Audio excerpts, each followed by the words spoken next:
We're going to call to order the regular meeting of the Board of Trustees of Venus Independent School District on May 20th, 2024 at 6 p.m. And we do have a quorum. If everyone would please stand. Joe, will you lead us in the invocation, please?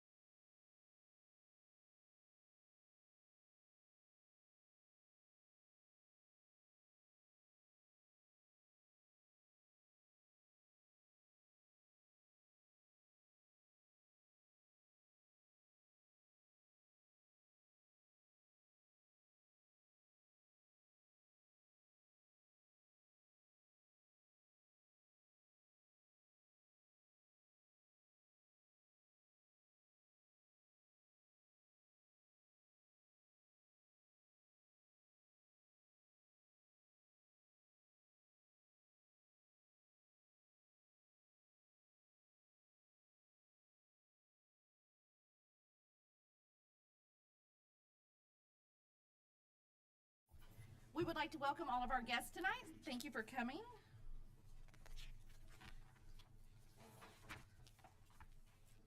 We'll go to item number 5, recognition. Okay, thanks everyone for coming. Go ahead and bring them on.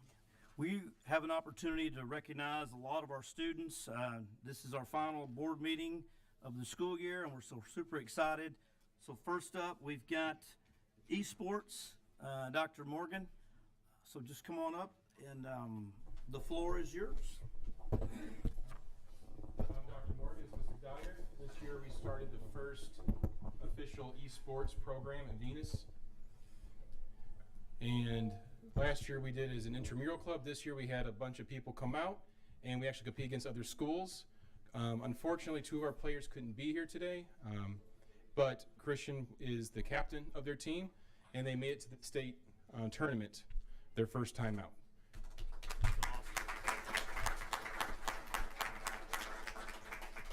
And I know a lot of you might be new to esports. The way it works is there's different games that are played. They played Super Smash Brothers Ultimate, and this is for you, Christian.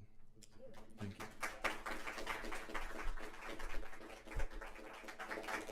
Congratulations. Okay, can we get a picture here with everybody, board members? Yes.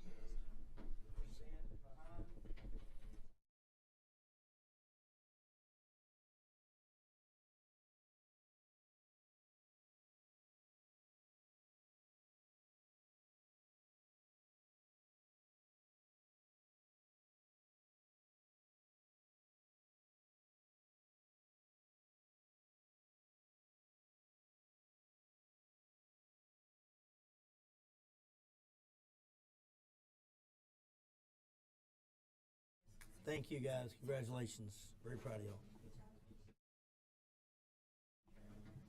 Okay, next up, we've got FFA. FFA group.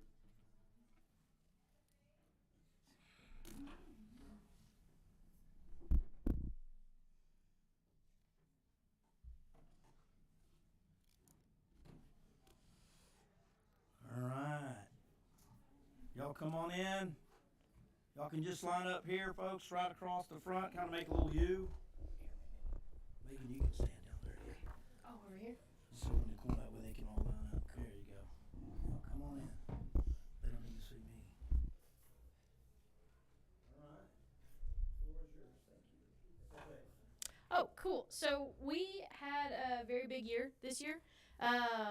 We have a lot of our students who exhibited their stock show animals very, very well. We had a lot of reserved breed champions and breed champions this year, which is awesome.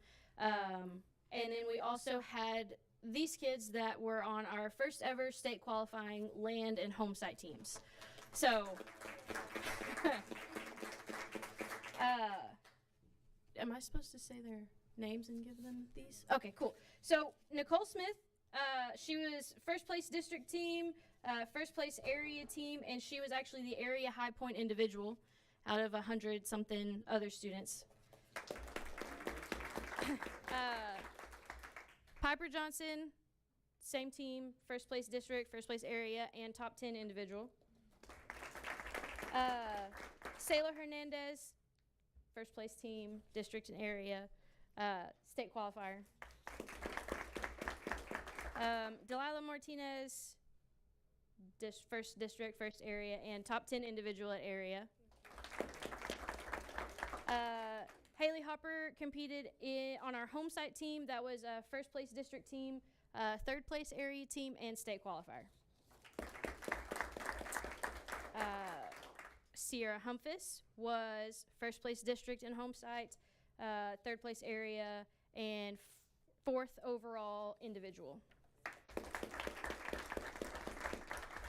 And then we have Alaric Bell, who was first place district team, third place area team, and state qualifier.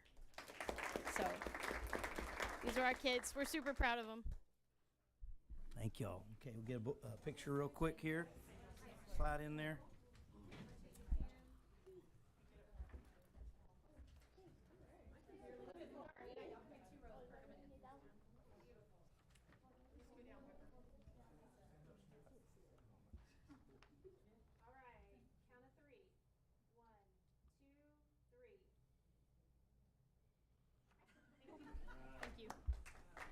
Thank y'all. Congratulations.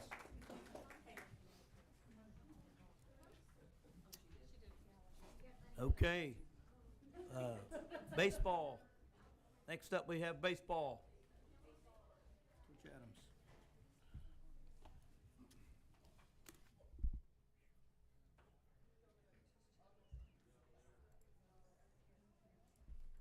Coach, how are you? Come on in. Yes, sir. How are you? Doing great.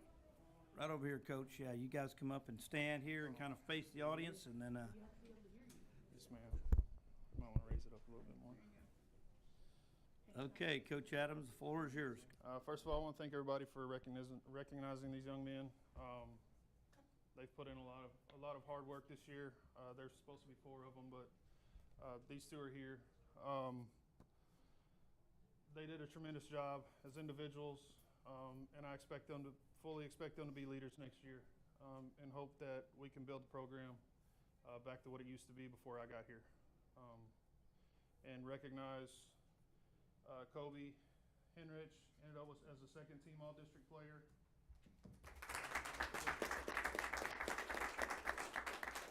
And then Cance Adams, first team all-district player.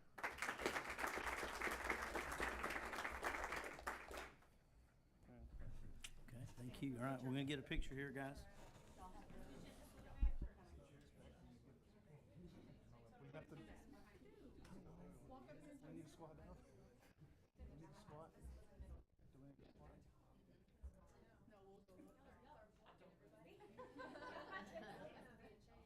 All right. On the count of 3. 1, 2,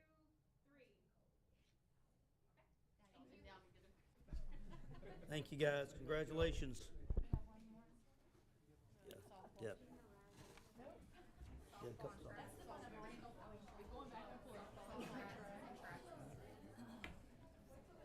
Okay, softball. Softball, come on in, ladies.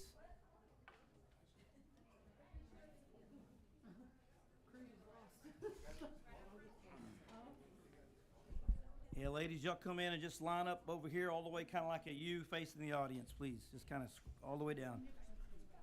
Good looking group. Yeah, they're not as tall.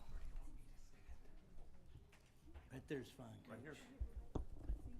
Oh, I get Okay. to talk in? Girls softball. Coach Williams, the floor is yours.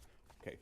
This is makeup for at the athletic banquet speech the other night. So, it is my great pleasure to present to you our 2024 varsity softball team.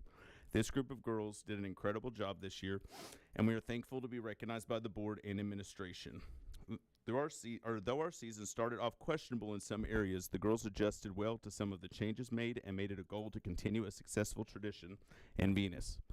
We finished the season with a 22-8-2 record and an 8-2 record and placed second. An 8-2 record in district, placing second. Going to the playoffs was always our goal, and though we were knocked out in the second round, bringing home another gold glove was an amazing accomplishment. Thank you to my coaches who are not here today with prior engagements and players for selflessness and hard work throughout the season. I also want to highlight our all-district and academic all-district.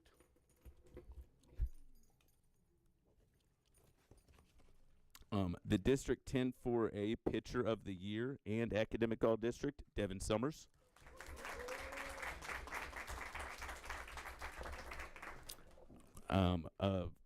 First team All-District and Academic All-District, Natalia Frias.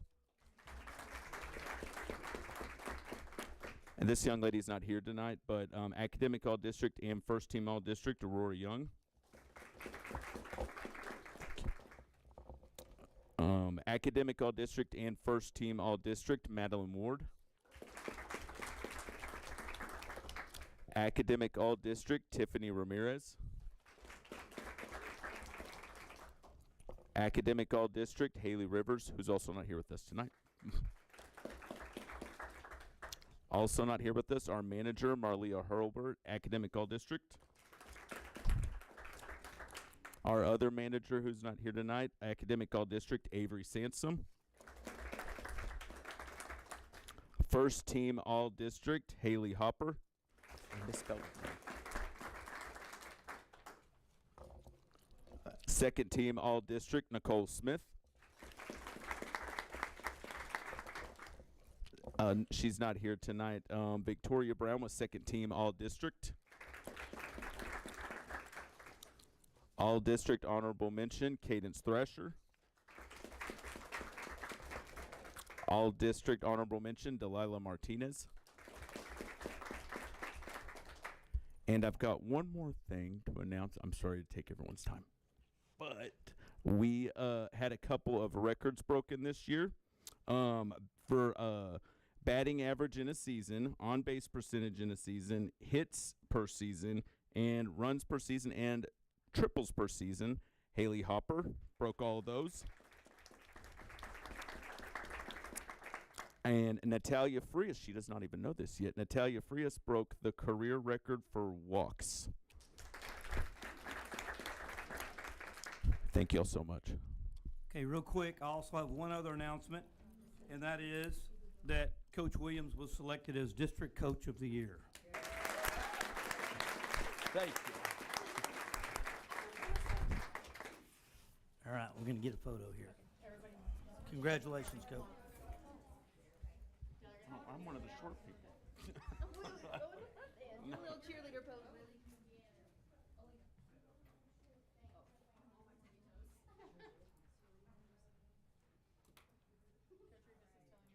the count of three. 1, 2, 3. Hold it. Definitely cross-eyed on one of those pictures. Great job, ladies. Thank you. And congratulations, Coach, as well. My Tiffy was like, I was like, bounding. Good job. Congrats. Yes.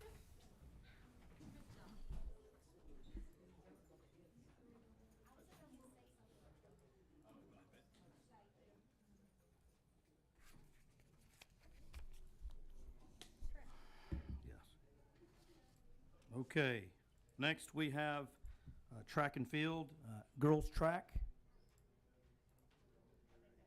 Or boys. Boys track, that's fine. I don't mess your order up. Come on in, coaches and athletes. I guess we got boys and girls track. All right. Y'all come in here together. All right. Y'all come up front here and just kind of stand and face the audience. And then coaches, the floor is yours. Thank you. My name's Justin Fox, and we're just appreciate the honor of being here tonight. Thank you, school board. We're very proud of our girls track team this year. They were able to compete at the area meet for the 4x200 meter relay. And so two of our young ladies on that team are here tonight. So I want to recognize them. Shaylin Perkins. And Ariana Aranda.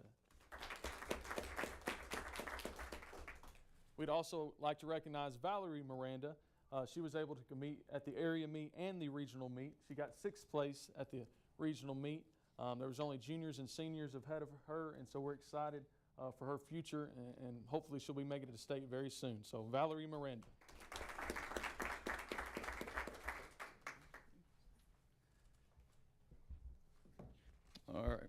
on the boys' side, saw a lot of success this year. Most success we've had since probably 2018, and really since I've been here. Fernando and Joe were a big part of that. Fernando was a funny story about him. I called him on the Tuesday before our home meet, and I said, "Hey, you're running the 4x4 just out of nowhere." He hadn't ran since he was a sophomore, so I've been kind of begging him to come out. So he finally came out, ran his butt off, and if you stayed after the meet for about an hour, he was throwing up on the turf. So just shows you the type of kid he is. And Joe, he's just a go-getter, man. Worked his butt off all year, and was on JV most of the year, but I knew at district he would be on varsity because he was going to help us out. So these two young men made it to area in the 4x4. So.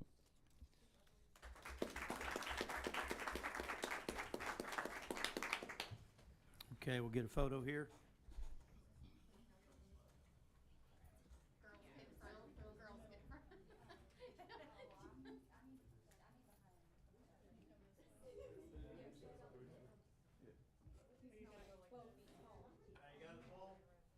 All right, yes, I'm gonna count to three. All right, ready? 1, 2, 3. Good job, guys. Okay, thank you.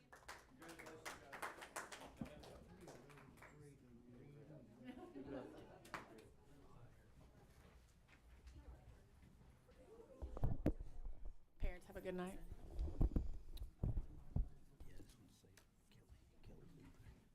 Thank y'all so much.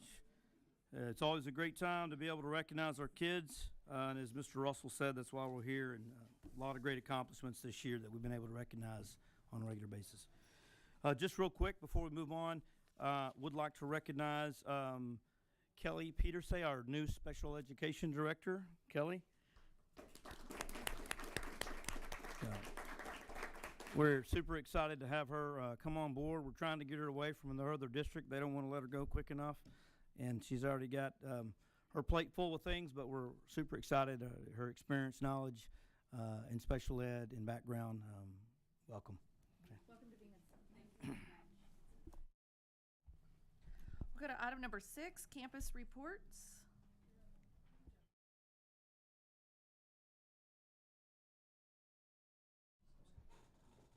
All right, so Venus Primary, ours is short this month, even though we have a lot of activities.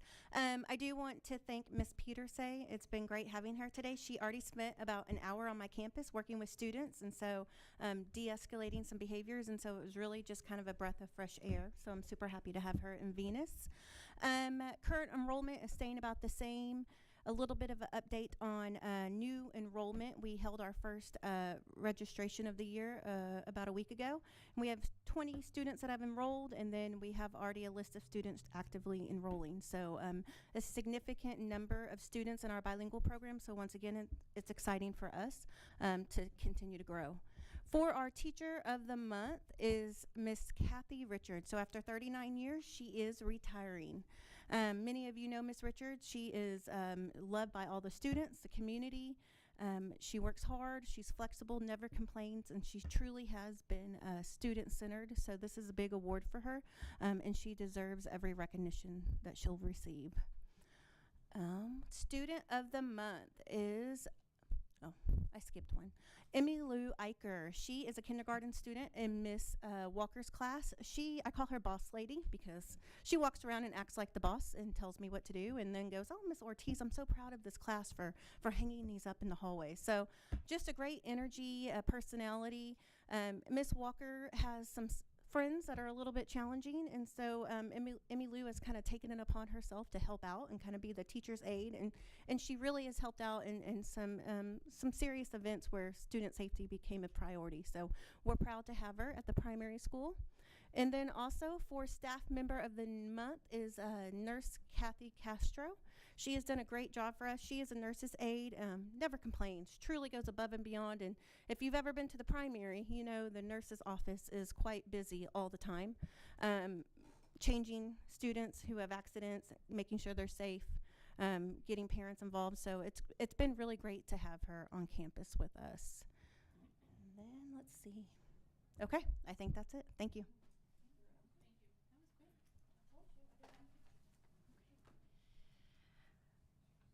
Okay, I don't even remember what all I put on my report. So, okay, we're still holding steady at 680 for enrollment. We just had field day, but this was turned in before field day, so I'll have those pictures next month. The first set of pictures are GT had their biography night, and let's see, I'm trying to remember whose pictures I put in there. The second one down, I believe that is Dolly Parton. She made a guest appearance at our campus. The first one, I believe, was like Amelia Earhart. And let's see, then 4th and 5th grade GT went on, this is their second annual trip down to the Capitol. They did not get to see Representative Burns this time. And they were super disappointed because they had heard all of the kids talk about the trip to the Capitol last year, and it was under renovation, so they couldn't even go in where they sit into the actual chamber. So they were super disappointed, and the 5th graders are upset they won't be here or be with me next year because they want to go back so they could go into more parts of the Capitol, but it's under a major renovation. 2nd grade went on a field trip to Mary Poppins, and I have to say, when you have 175 7-year-olds and you take them to Casa Manana, that was quite a feat. I was the admin on that trip, and they wouldn't let us take any pictures, but I did sneak one picture of the stage. But they wouldn't let us have cameras or phones out at any time. But they had to sit 30 minutes before the performance. Then they sat for an hour and a half of the performance, and then we had to sit like another 15 or 20 minutes at the conclusion of the performance to wait for our buses to pull up. And I have to say, I'm not bragging on my campus at all, but our 2nd graders were more well behaved than any of the other campuses that took up the rest of the auditorium. So was amazed, and they want to go back again. And Mary Poppins was wonderful. We also had our Battle of the Books finals. That was one of our teams that placed first for Battle of the Books. And then we had teacher appreciation, and that was just a very one snippet of all the wonderful things that PTO did for us this past week. We had more food this past week than you could even imagine. They did a fabulous job for us. They do well on supporting us and our staff. And then some more GT pictures. So I should have asked, but I completely forgot to ask. So there is a man and wife team that he used to be into forensics, and he comes 3 or 4 times a year to our GT classes and does forensic investigations with them and shows them fingerprinting. Daryl Davis, there we go. Daryl Davis and his wife come, and they do an amazing job, but the kids just eat that up. They do crime scene they do all kinds of things. It's amazing. So we took a picture with him and his wife. And then our student of the month is Cody Roper. And she is a 4th grader, and she is amazing, and you never see her without a smile on her face. And she was quite caught off guard when we walked into PE, and Dr. Torres announced her name in front of the whole gym full of students. She was a little bit shocked. And she said, we let her mom know ahead of time that she was receiving the Bulldog of the Month. And so her mom insisted on that she could not wear shorts. She had to dress up for the day. And she was like, now I know why my mom made me dress up today. So it was funny. Our teacher of the month was Deborah Hott, and she is a 4th grade math and science teacher at Venus Elementary. And she is actually a bright light. She is always smiling. She always puts her students first in everything that she does. And her laugh truly is infectious. Sometimes I hear her all the way up in the front foyer of the building. And she is a wonderful addition to our team. This is her 2nd year with us. And our staff member of the month is Mrs. Ruiz, and she's an inclusion paraprofessional at VES.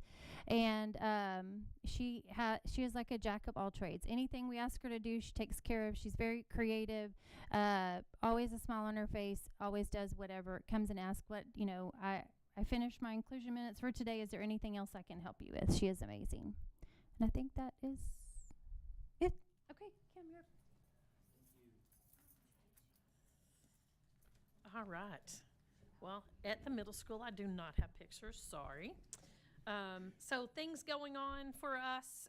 We just took, for the first time, part of the kids took a practice TSI, and then the kids who were accepted into P-TECH took the actual TSI. And so that was exciting. It's the first time we've done that at the middle school. We had some kids do a pretty good job, so exciting for that. We had awards assemblies and 8th graders that got accepted into TSA, not TSA. What are they accepted in? P-TECH. I'll get there. Too many initials. Accepted into P-TECH. That high school was there to present them with their certificates, and so that was good. We've taken the MAP test. We on our campus, all 3 grade levels are working on a student research project that's cross-curricular, and so they've been working on that. Next week during finals, some kids will be taking tests, and then others will be defending their research, and so that's super exciting for us. The first time we've done that campus-wide, and so it's been interesting. We've learned some things, but the kids have done a phenomenal job, so that's been exciting. All right, let's move to some of the month folks. So my teacher of the month is Mark Christensen. Mark teaches robotics, advanced robotics. He does multimedia. He works with our STEM kids. He's in TSA. Basically, he's a kid magnet. If he's involved, kids are there. They love being with him. He does such a tremendous job on our campus. He is working with our kiddos this summer, along with some other folks, getting our TSA kids ready for nationals. And so that's coming up along with our Taffy kids. We'll be going to nationals too. All right, our support staff of the month is Miss John Ann Grubbs. Miss Grubbs has been here with us, I think since Venus was born. I don't know. She's been here forever, but she is the sweetest person you will ever meet in your life. This year, she's working with our life skills kids, and really, even when we went in there, like she's one-on-one, working with them, making sure that they are getting what they need. They cook all the time. I think they were making brownies the day we were there. So she does an outstanding job and really brings a different perspective into our life skills classroom this year. And then our student of the month is Isla Gonzalez. She was picked because of her hard work, getting along with everybody. She's a dedicated student and conscientious of her grades. And then she is what we want to see as a Venus Middle School Bulldog. So that's it. Thank y'all.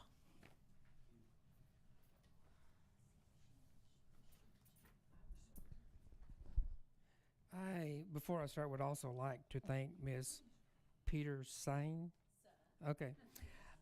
She walked the campuses, as has been said, and she walked straight into life skills class and took 2 or 3 of our little girls by the hand and walked out to PE with them like she knew exactly what she was doing, because she did. And they immediately gravitated towards her, so that's a welcome to see you to get along with those kids so quickly. Okay, to start off with, we're going to do the Teacher of the Month, and that's Karina Juarez. And Ms. Juarez is our AP teacher. She sponsors Spanish Club and plans field trips for both of those sections. Kiddos in that class see it as a safe haven, which means that they're relaxed and they're eagerly able to participate. So they feel like they can confide in her, but she uses that to her advantage. It gets the most out of them. And we had our AP Spanish test. We had quite a few of them. So with that kind of relationship, I'm eagerly awaiting the AP scores. Our staff member of the month is Ms. Charlotte Owens, and she's been there for about 3-4 years. She takes care of students and faculty alike. You know, sometimes faculty members are going through things, and she's a great resource to the faculty as well. She's knowledgeable, and she pitches in wherever she's needed. She is our lead counselor, and the way we build a schedule at the high school is we have several different pathways, I guess. You have AP, P-TECH, you've got dual credit, so everybody, you know, looks at it in a different way. Miss Owens kind of drives the schedule and kind of puts everything together, and then we all get in there and look at it, and eventually get what we need for our kids. Been looking for numbers, but we couldn't do it, if she didn't have the skeleton built and lead us in that right direction. Our student of the month is Nisi Middleton. Nisi is in band, and she stands out in the Jazz Band 2. She's successful in English pre-AP and in AVID. She's a very quiet but confident student. She turns in her work, and most of the time, once she turns her work in an RBL setting, she's the child that will reach out across the table or in that group and help the other kids with their work. She would make an excellent teacher. She knows how to explain and break things down, and she's happy to do it. So kudos to her. Our first spotlight is our VHS engineering. Our engineering students competed in their first Hartman's Additive Manufacturing Challenge in Abilene. They took 4th and 5th place, so that's the first time they've competed. They came back in awe because they were up against some pretty big schools, some STEM schools. The reason they got 4th was because one person misinterpreted the ratio on the specs of the product. So the judges went back and tried to make that fit, but they were in contention for first, but because the ratios were off, they placed 4th and 5th. But for the first time them to compete, I think Dr. Morgan set them up in a great place where they achieved some success. Our next one is esports. First thing I'm going to tell you is, y'all, I was wrong. When you raise kids, you walk into the bedroom and you want to tell them, put that video game down. Nothing's good is going to come out of it. I was wrong. When I walked into that arena and saw all the colleges there and the scholarships and the strategy, I thought this is like a chess game, but visually on board. To watch the young men that were up here, I know Manuel was here. I had Manuel when I was in English, taught him English, and he would not speak a word. He's an ESL kid, very quiet. He wouldn't say much. And this gives him an avenue to be expressive. You see him as a captain, totally different kid. And Dr. Morgan brings that out in the kid and comes up with programs that are beneficial because, you've got to get them, as Dr. Torres always says, you've got to get them involved in something. You can't lose them in the cracks. Now, that young man, as well as 2 others, are on their way to college to become engineers. So that was a good to see from their sophomore year all the way up. Our Cinco de Mayo, Ms. Roden outdid herself again. We had a lot of community show up. I'm sure you were there. They partook in the entertainment and the activities. So that was another good year for Cinco de Mayo. Our career fair, over 25 nearby industry leaders, military branches, and universities were represented in the career fair this year, and that was spearheaded by Ms. Sanchez. She put that together, and students walked the gym floor, and they got a chance to ask questions, submit applications, and get more information from those representatives. And lastly, prom.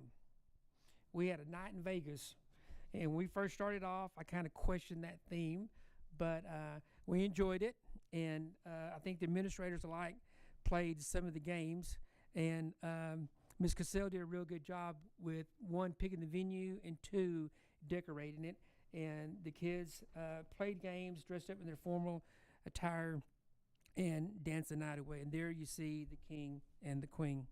So for our upcoming events, we've had a busy month, but we had our senior activities, and I think we're about ready. We finalized everything just about for graduation on this Saturday. Thank you.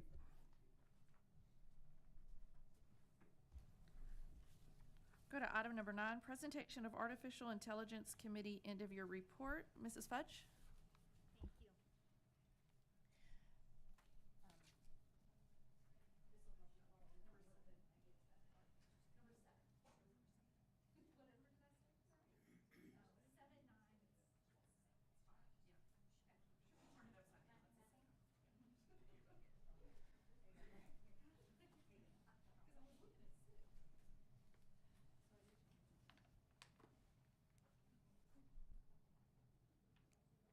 Okay. Thank you so much. As some of you may know, I'm an instructional technologist with the district. My job is to help implement technology in the classroom in a meaningful and purposeful way to help with the curriculum and everything else. And this is a hot point right now, AI. But in order to do this right, we wanted to start an AI committee.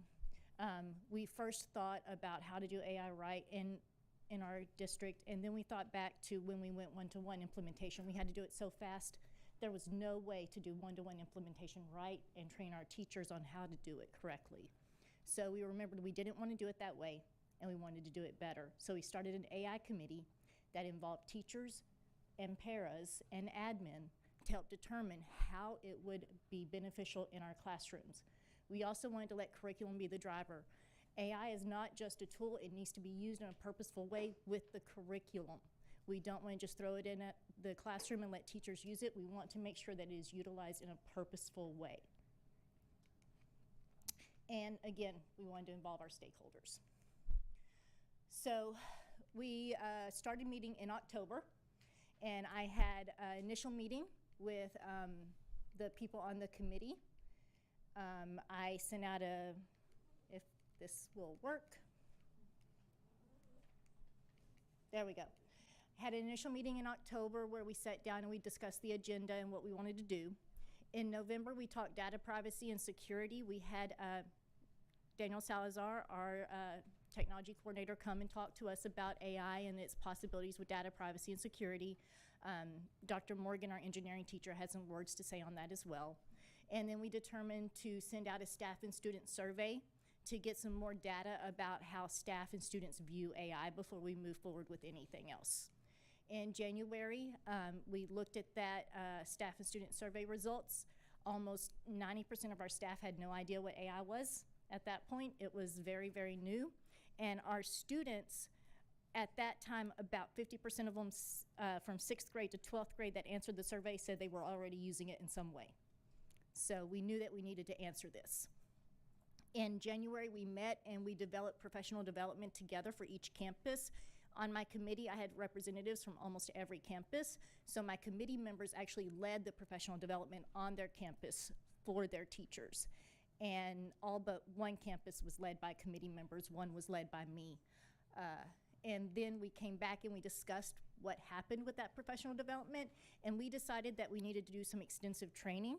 So over the course of 4 weeks, I went into every single PLC in the district, and I did personalized training with every PLC on how they can implement AI as a teacher, not with students, as a teacher.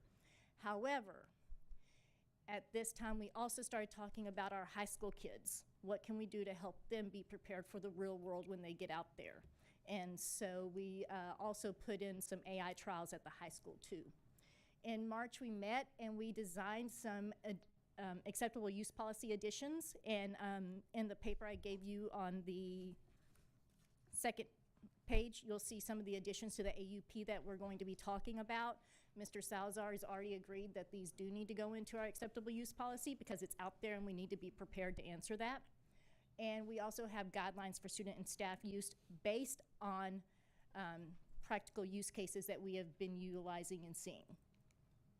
And then in April, we finalized the committee agenda through virtual means. I wasn't able to meet with everybody as a committee, so I sent out a video and this report, and everybody in the committee was able to okay it and say, yes, we're good, and we're finished. So we're still gonna be moving forward with some things. And in May, that's what I'm doing right now. Okay, so some roadblocks and solutions that we came up against.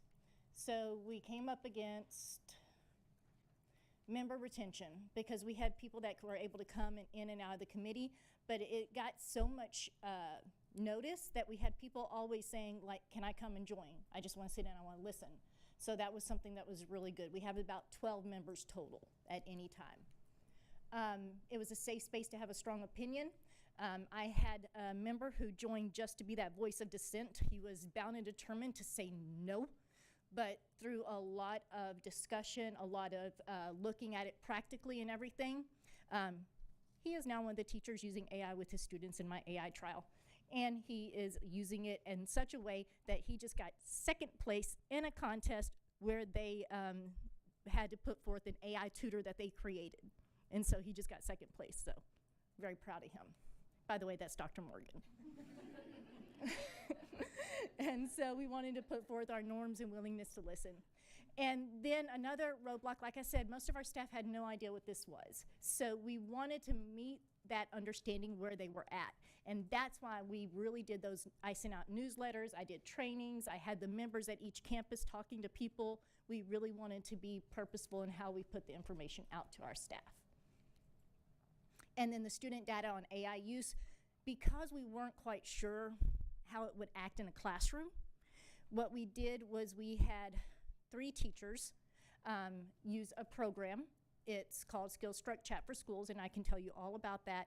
And it is FERPA and COPA compliant. We already utilize that SkillStruck for our computer science curriculum for our pre-K through 5th grade classes. So we know the company and we trust them. And they are absolutely amazing. And I have seen some amazing things that our students have done with this program through these trials. So some outcomes that we had: we want to use AI ethically, efficiently, and effectively. I now have AI advocates on every campus. Those are my committee members. The AUP additions, as you can see in front of you, we want to make sure that students always review the output before using it. They know that there's bias and misinformation in it. They're using it with safety and respect, and that we are very transparent about how they use it, as well as the usage. And we want to make sure that they only use it in teacher-approved ways. And then for staff use guidelines, we have a way, we developed something called FRAME, which basically guides the teacher conversation with the student about the AI use. So it would help the teacher recognize how to guide the students through those conversations. And then any AI use should be aligned with the learning objectives. If they're using it for productivity or planning, they should look at it through the lenses of pedagogy and best practices for teaching and learning. They're not to use it just point blank. You have to critically assess everything that's in there. And then it is recommended that students use AI only through the tools that the district approves. And we use ClassLink for our single sign-on. So if a tool is approved, it's in ClassLink. That's how they would know. I also sent out newsletters, and I think Rosie will give you access to this, so if you want any links or anything, you can access it. And then the framework, which was FRAME, that I just talked about for the teacher use of AI. So what have I learned?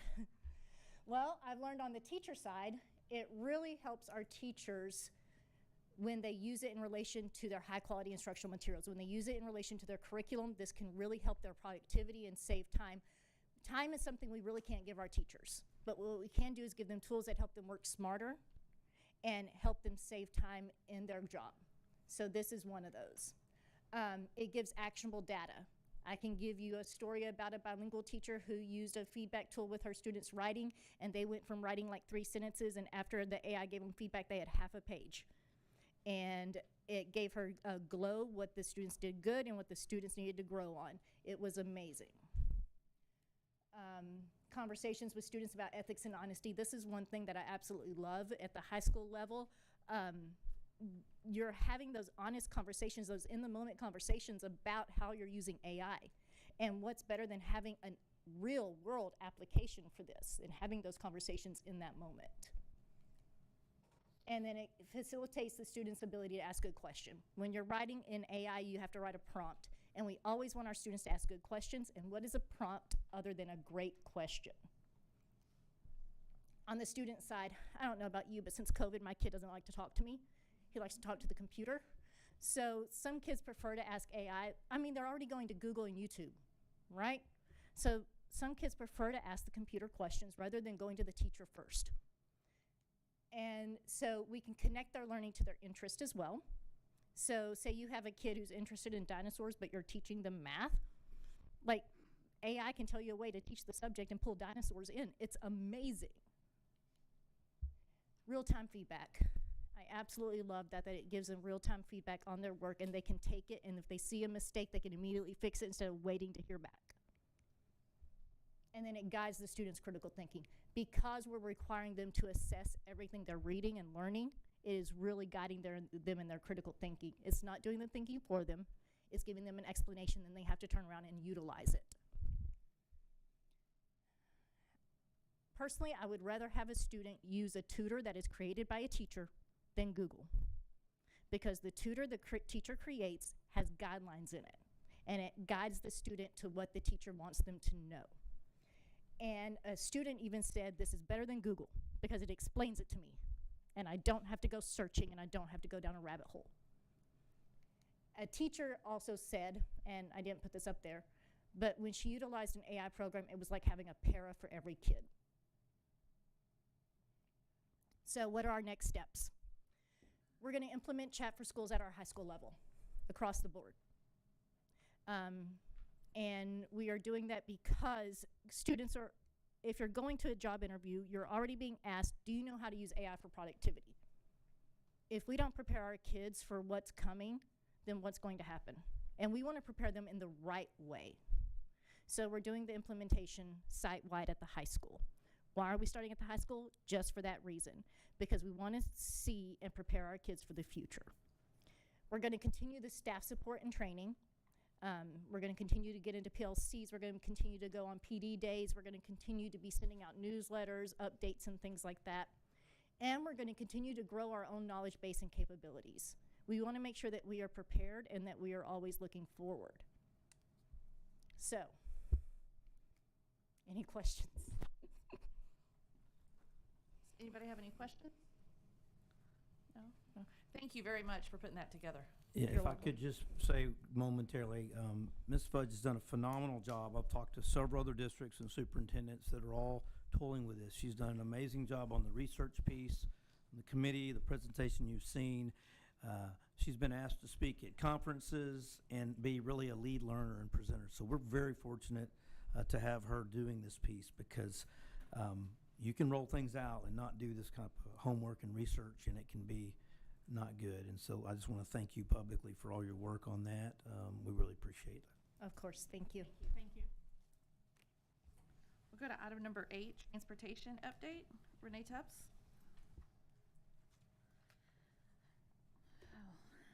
Good evening.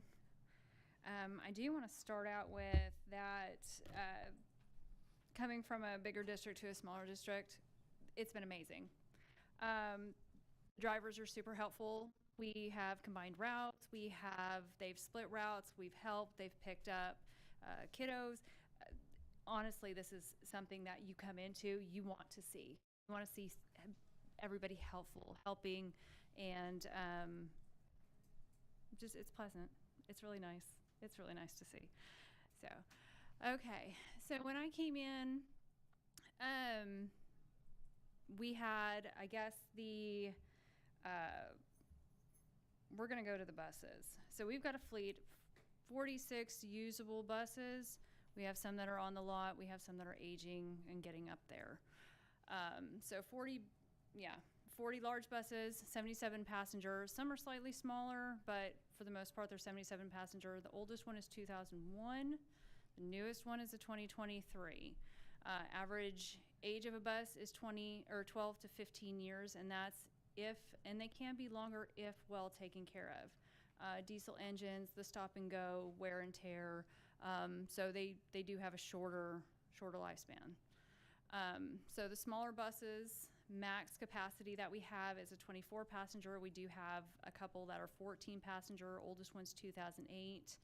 Newest one is a 2020. Again, the average year is 12 to 15 years. Just the wear and tear, stop and go, the idling, it wears on them. And the heat, Texas heat wears on them. So Longhorn Bus Sales we have a contract out with Byboard for 2 new buses, totaling $285,874.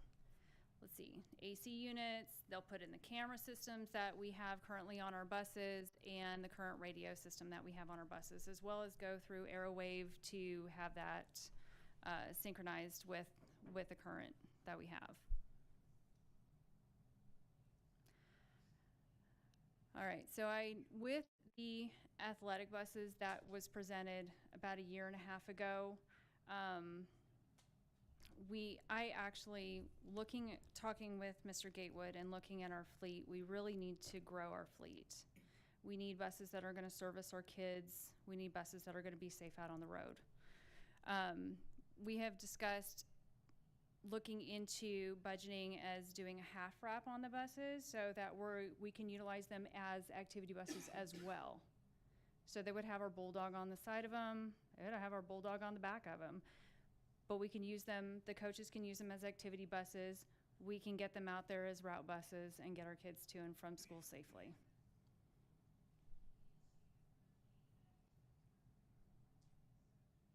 Do we have any questions?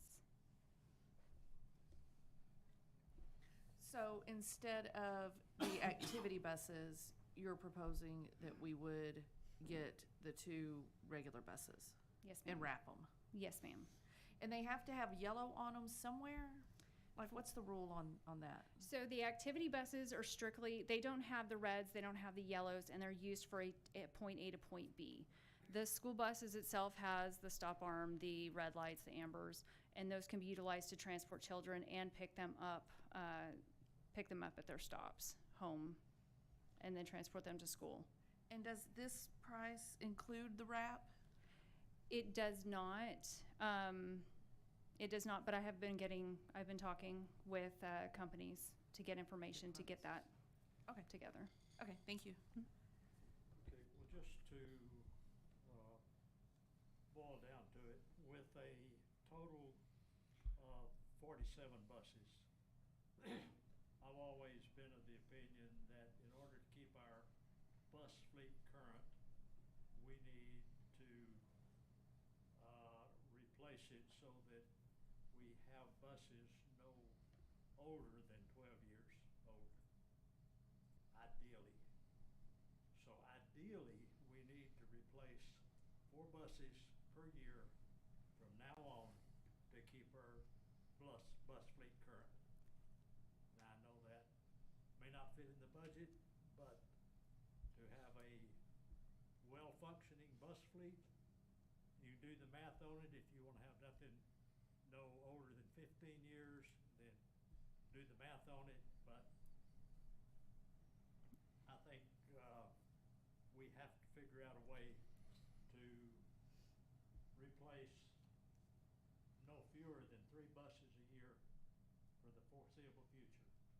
More likely 4 buses per year.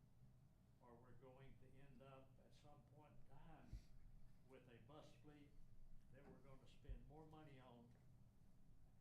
We can't keep it up in repair costs. Okay, I'll piggyback off of what Joe just said. Is there a way you can give us a list of like pros and cons of what it would be to lease the fleet buses like multiple other towns do? Different school districts lease school buses and then they just don't buy them outright. So I don't know what the pros and cons are to that, if that's even feasible or if that's even an option. Well, leasing the buses from a company, then if something was to happen to that bus, you're at maybe they don't have a bus to come in.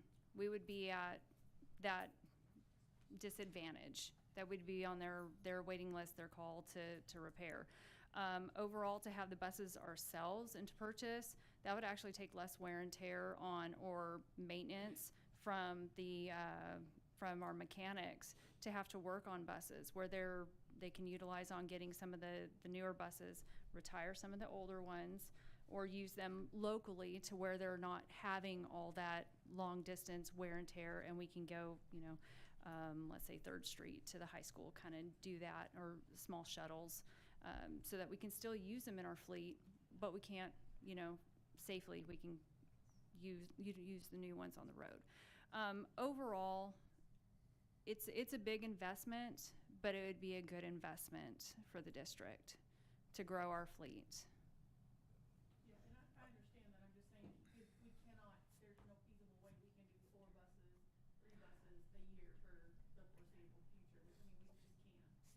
Right. have done it in the past.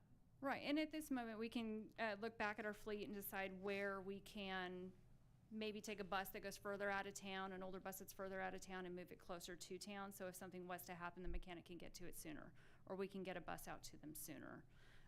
It's just that with leasing the buses, you don't know what you're getting. You don't know how the engine was ran. You don't know who, what the person before did, or what even their mechanics are doing to the buses. And so you're kind of at the mercy of, it's kind of like buying a new car. You don't know what you're getting. It could work perfectly fine for a week, and the next thing we know, we're trying to find a bus to send out there to pick up kids on the side of the road. So we have looked at this in the past, not recently, but we have looked at going to contract buses, the pros and cons of that. We looked at all the different scenarios, and at the time we've done it, it's always penciled out to have our own bus fleet with our own mechanic was the cheapest way to do it, and get in a yearly rotation of replacing X number of buses per year, whether it be 2 big buses, 2 small buses, whatever the transportation department says they need. But you have to do that. All right, Madam President, do we, just a point of order, on the microphones, when you page in, does it not put you in order? No, I don't think so. I mean, if you open your microphone, it tells you who's paged in. I just didn't, is it just, I just want to know, being a first guy, is it just a battle for whoever gets on the mic We've first? we've always used it just so anybody listening or watching can hear us. We've never really paid attention to the order on Well, if there. you turn it on, it actually puts it in order. So it's just, you gotta get in there. Okay, I just want to know. I got to fight for my spot, but, So did you have some? I do, just for budgeting and scheduling wise organization, do we have a schedule? Have we designed a schedule of replacement, an official schedule of replacement that we know for our CFO and everyone else that these 2 buses are coming up? I don't know about 3, 4 buses per year. I haven't looked that far into it, but we should have a schedule that says we have 47 buses. This next year, these 2 are retired. These 2 will be replaced. So do we have that system in place to where we're not having to constantly come to the board every year and just on a whim?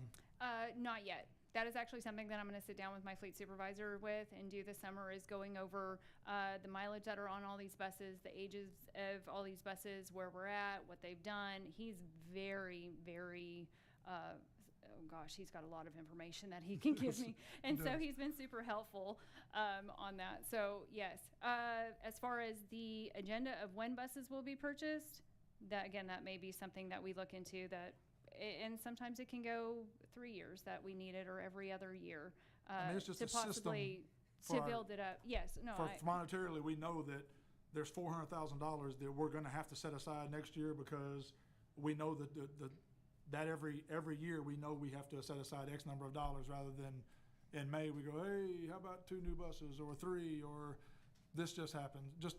That's not a shot at you. It's just I'm a systems guy, so. And Randall, she's been here 2 months? Yes. Yeah, So we're just glad she's getting our students to and from school.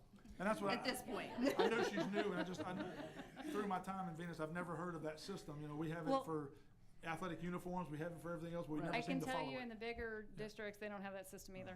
Well, so how do you plan? Okay, It's a good plan. So when they came to us 2 years ago about the activity buses, she told us the 24-25 school year, we would have to get route buses.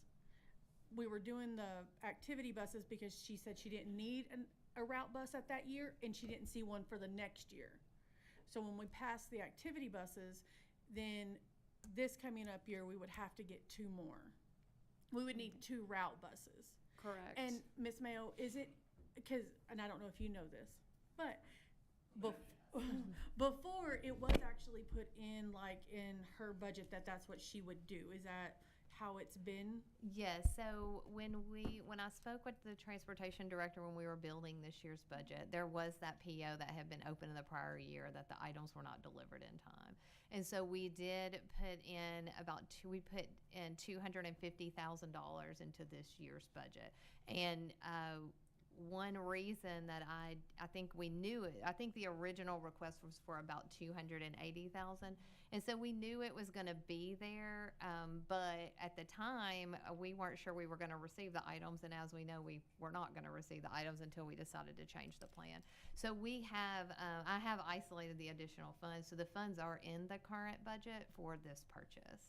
And then Ms. Tubbs and I had already discussed, how we're going to plan for the future. So even though she's only been here 2 months, she is definitely already on this conversation, and she and I have already discussed it. And so that when we bring the budget projections for you for next year, and then in the future, you can start to see some of the longer term plans as it comes to transportation and one-to-one items and things of that nature.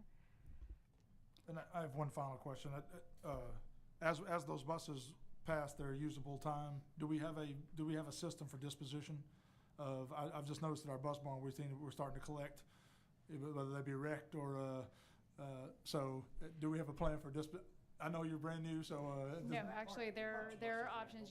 There's several auctions out there that can actually come out, look at the buses, assess them, see what's going on, what they can use. Buses go out for scraps. It's just which one you call, what they do and what they can offer us. You always go, of course, with the one that's going to give you the most money that you can utilize in your department for other aspects. Buy new buses. $25. Or a wrap. But yeah.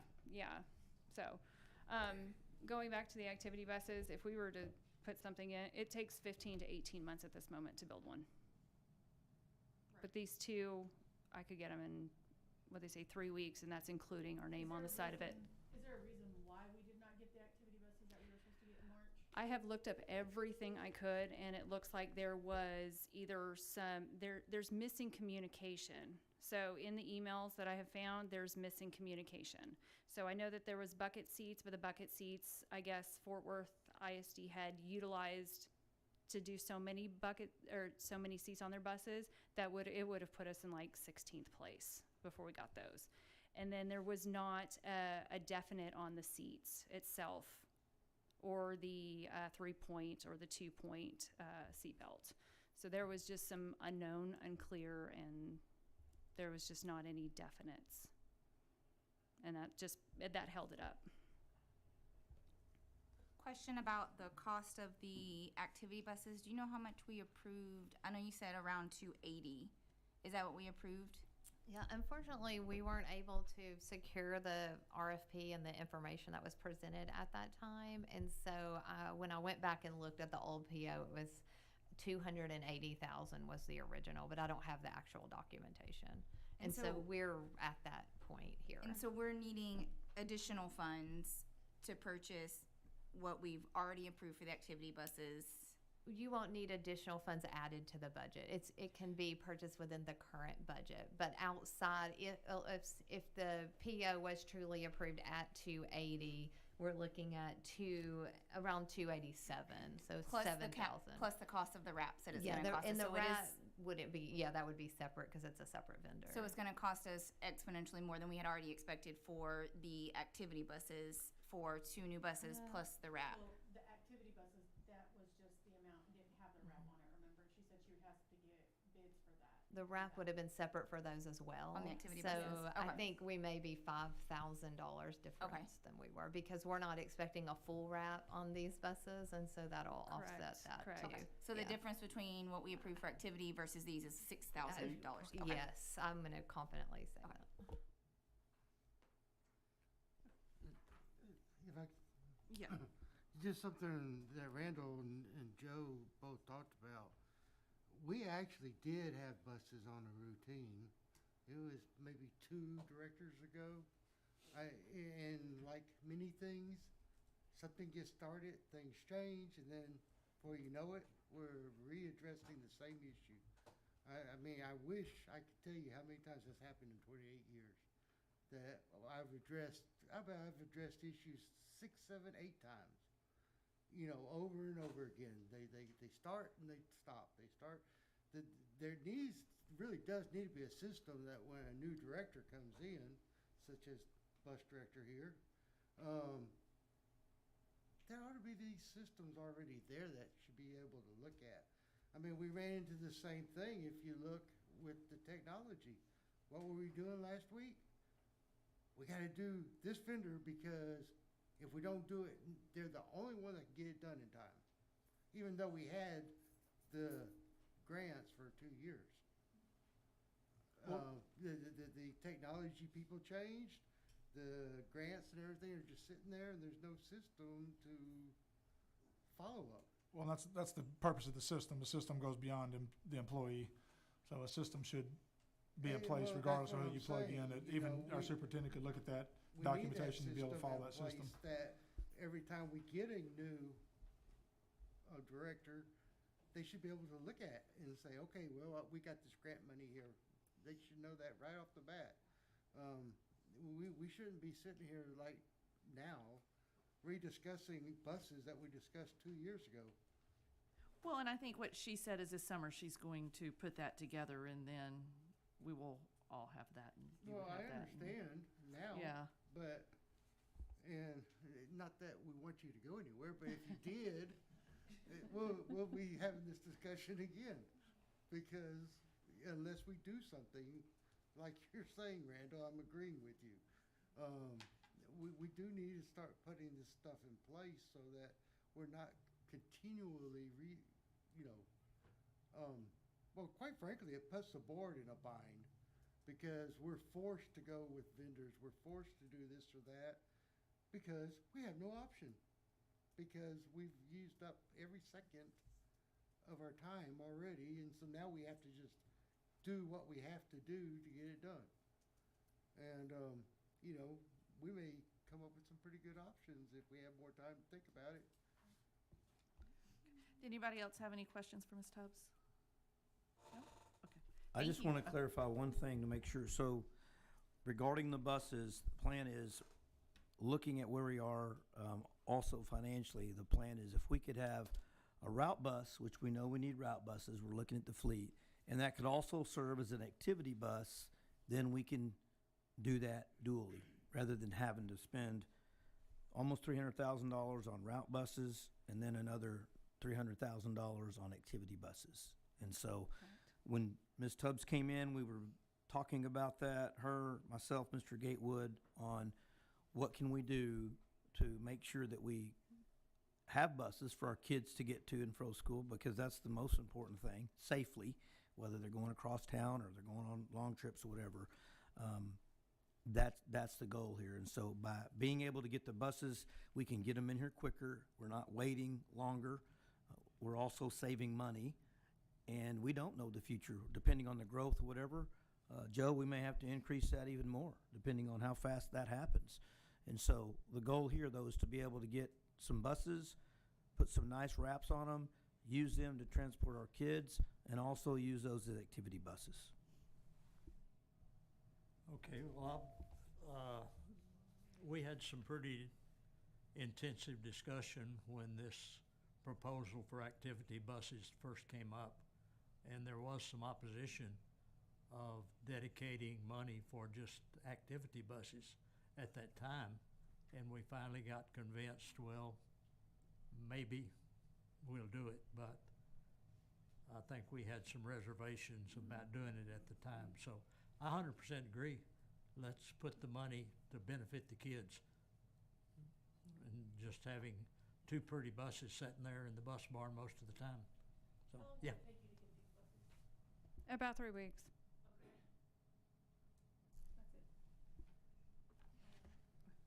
Thank you. Thank you.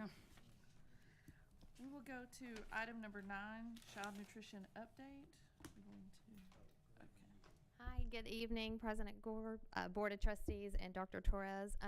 I request, if possible, that we can move this agenda item to June. Due to extenuating circumstances, Ms. McCormick can't be here, and we don't have an action item associated with this presentation. I would love for her to be able to share the successes and celebrations of her department. Okay. I don't think we have to do any, we don't have to make a motion. We just move it, there's no action. Yep. Thank We'll you. bring it back in June. But don't go anywhere. Okay. Number 10, financial review of Venus ISD childcare services. All right, good evening. I'll wait till it comes up. Just give me 1 second. I believe last meeting, or how many meetings have we had? 2 meetings ago, we had a special meeting before. There was a future agenda item requested to look at the financial status of the Venus ISD Child Care. So as you know, we operate a staff child care facility. We can go to the next. It's been in operation for 15 years. We serve ages 6 weeks to 12 years. Right now, I think I went and counted last through the papers, not the little heads, but we had about 34 students, and then on a PD day, we might get somewhere up to another 20 students on top of that. But we have about 30 plus students on average. The current capacity of the facility by the state is 65 students. Right now, we have the supervisor is filled, we have a vacant receptionist, 2 field child workers, and 5 vacant. And so just to kind of, I know those numbers look kind of low, but just to highlight, since we're at the end of the year, sometimes we don't fill those positions just because it's a few more weeks till the end of the year. So we'll start looking and focusing on hire, but those positions are posted, so if anyone is interested, please reach out. So these are the revenues and expenses for 22-23. So these are from the audited financial statements. And so then I really just want to remind you that even though the bottom line there is negative, this is a benefit that I wasn't here when this was started 15 years ago, but I assume it was a benefit to give our staff here on Venus ISD. And so oftentimes our benefits do have an expense there.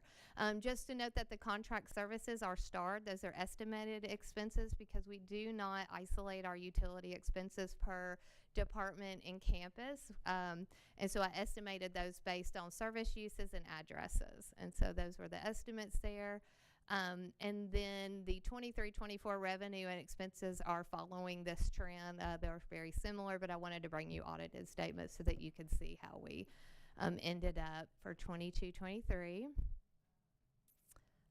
And so just kind of, we talked about daycare expansion. This is a really great question. It was one of the questions I kind of thought about. I don't know if you guys know this, but I spent about 4.5 years of my life when I first moved to Texas running 3 child care facilities. So it's something that's near and dear to my heart, and it's a great service for a community. And the city of Venus does not have a current daycare. And so this was a really great question to kind of think about a service to our community and our staff and students. And so I really did take some time to dig deep here. So I just want to bring this kind of initial conversation to the board. So first and foremost, due to our financial accounting standards by TEA and our government finance setups, in order to operate a for-profit operation, we would have to operate that out of an enterprise funding source. And so that would alleviate the expenses that we're currently seeing in the general fund, but that would have to be a self-sustainable program. So they would have to operate the revenue for all of their expenses. And so I think that would be the goal. That's kind of what we were thinking for.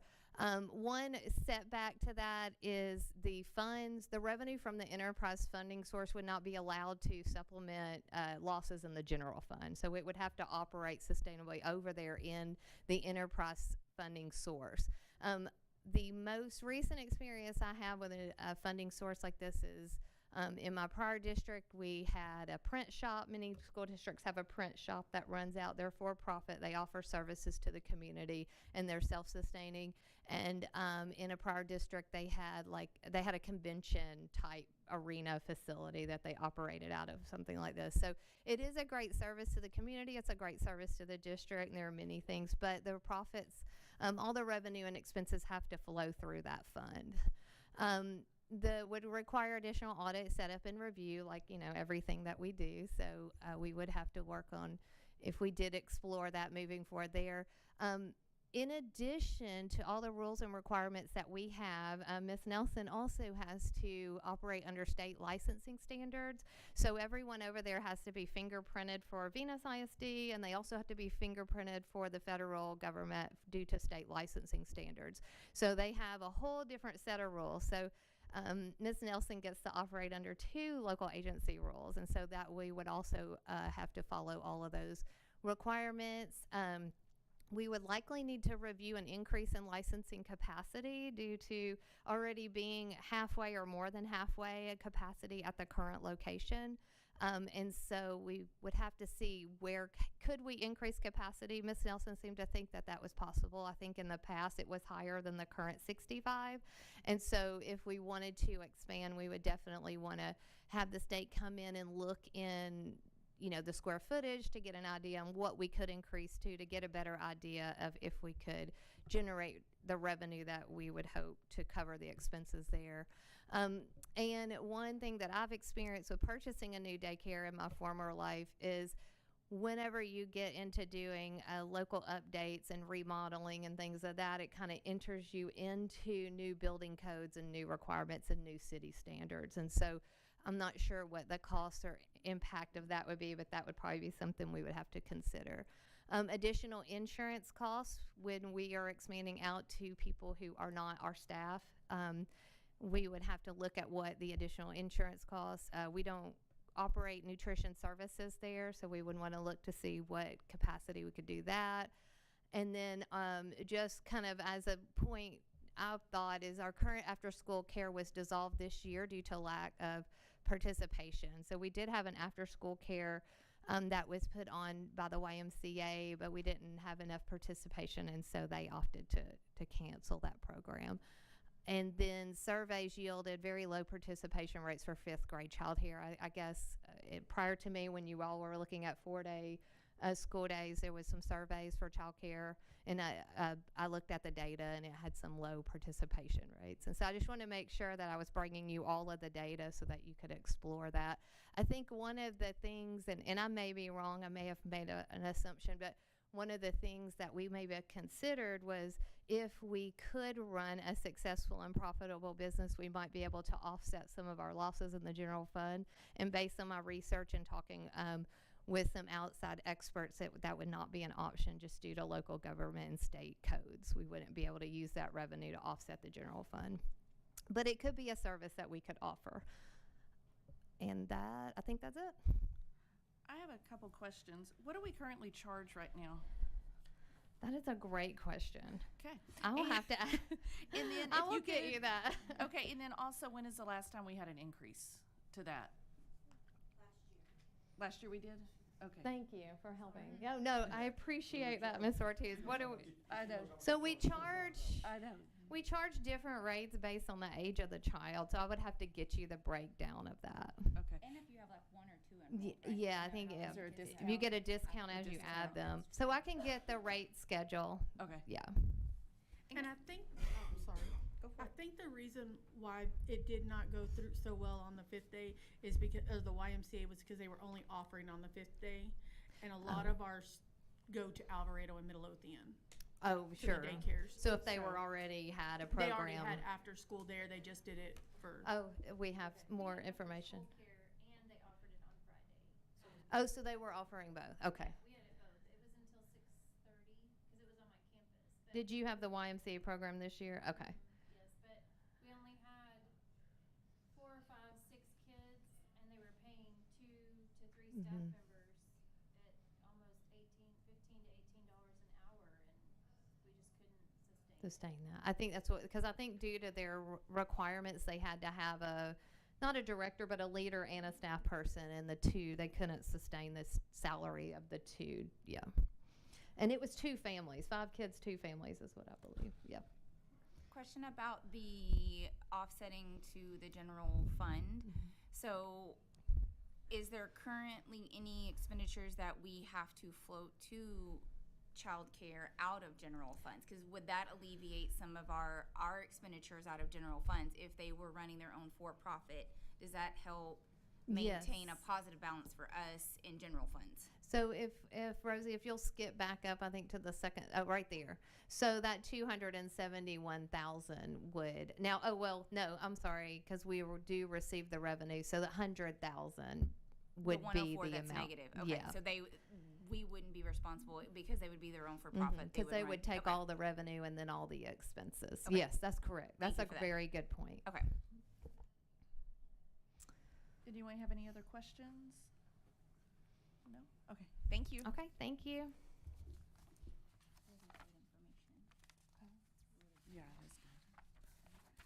We will go to item number 11, executive session at 7:20 PM for 551.071, 551.072, 551.074, 551.076, and 551.082, 551.0821.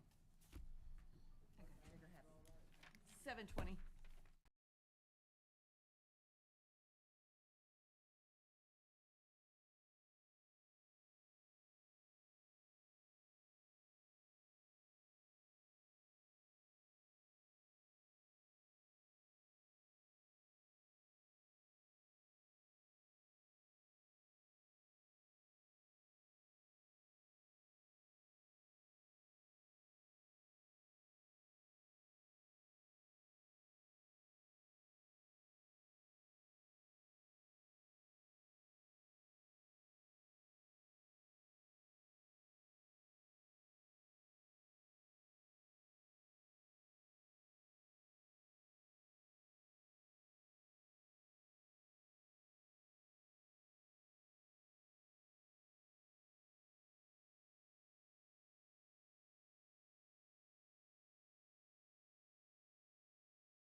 Go to item number 13, consent agenda.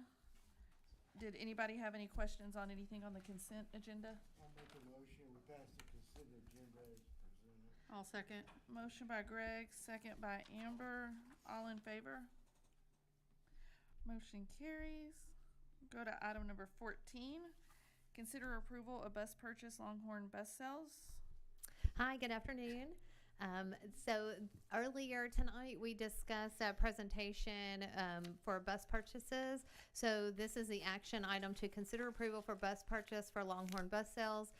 We are seeking approval for 2 77-passenger diesel buses through a competitive bid contract obtained through the board-approved vendor by board. So this request replaces the previously approved activity buses. So the recommendation is $287,000. That's a little bit higher than the $286,680 we discussed earlier, but just in case, there were some additional fees added on top from the presentation just to go through by board. It's $800, but it's significantly cheaper than we have to do an RFP and post in the newspaper and all that. But that does include that additional cost for by board. And the funding source is $199, and we have it in the current budget. Do I have a motion? I'll make a motion to approve, or Joe or Okay, well, I'll make motion by Joe. Do we have a second? I'll second. Second by Amber. All in favor? Motion carries. 2024 General Fund. So we are bringing, so here you're going to see some small changes. So one of the changes here is where we reallocated some funds, that $40,000 to put in function 34. We reallocated it from function 11. Basically, I did a deep detail review. As I've been going line throughout the budget this year, we did discover some positions that needed to be allocated separately, so that did release some funds in the general fund, and then we had some savings there in function 11. So we were able to move it from instruction to function 34 to properly align it for the bus PO. And then there is another I think if you'll scroll down a little bit, there's a $300 there. I think that was just from a campus that was requesting some money to be moved for some purpose of travel, FFA travel. Yes, thank you. Okay, do we have a motion? Motion by Amber. Do we have a second? Second. Second by Joe. All in favor? Motion carries. Go to item number 16, consider approval of science instructional material purchase. Dr. Morgan. Good evening, everybody. So for the science adoption, we're really, I'm really excited about this new adoption of instructional materials. The science TEKs have been outdated for a couple of years, and so we've been making do with what we've been able to have and to use. The new science TEKs are very driven to hands-on inquiry-based learning, so they're going to be much better for our kids. And so selecting the materials is really important to make sure that we pick the materials that will give the teachers the best leg up to implement this strong, effective science instruction for the kids to be able to get the inquiry-based learning that they need. So the State Board of Education approved the new science TEKs for 24-25, and then they adopted instructional materials that were submitted. All of those materials went through very rigorous reviews by the State Board of Education and the committees that they formed. We reviewed materials that were only on the state board's list, so we didn't go outside of that list to review materials. So everything we looked at is 100% aligned to the TEKs, 100% aligned to the ELPS, which means they're going to do the job of what the science TEKs demand. So the committee consisted of teachers and administrators from all the campuses, and they spent a few months looking through the materials, looking at the demo sites, sitting in presentations where the vendors come out and present on all the different materials. And then they made their final recommendations, and then we have selected materials. So if you move on to the next slide, what we have selected is for kindergarten through 8th grade, the Savas Texas Experience Science Program, which, as you can see, is 100% aligned to TEKs and ELPS. It's also 100% Spanish for K-5. They actually submitted an adoption in English and an adoption in Spanish. So there's no disparity between the English and the Spanish. There's a fully developed program in Spanish and a fully developed program in English that are very compatible. It also met 100% on all of the Texas Resource Review criteria, and they were only one of two systems that did that. It is very updated, the user-friendly digital platform. The teachers who used it and tried it out had very positive feedback about it. It includes embedded supports for all student groups, so it's going to provide teachers guidance on accommodations, differentiating for ESL, differentiating for GT, advanced students, all of those groups. And it's definitely going to help teachers plan the hands-on experiential learning activities that the TEKS demand.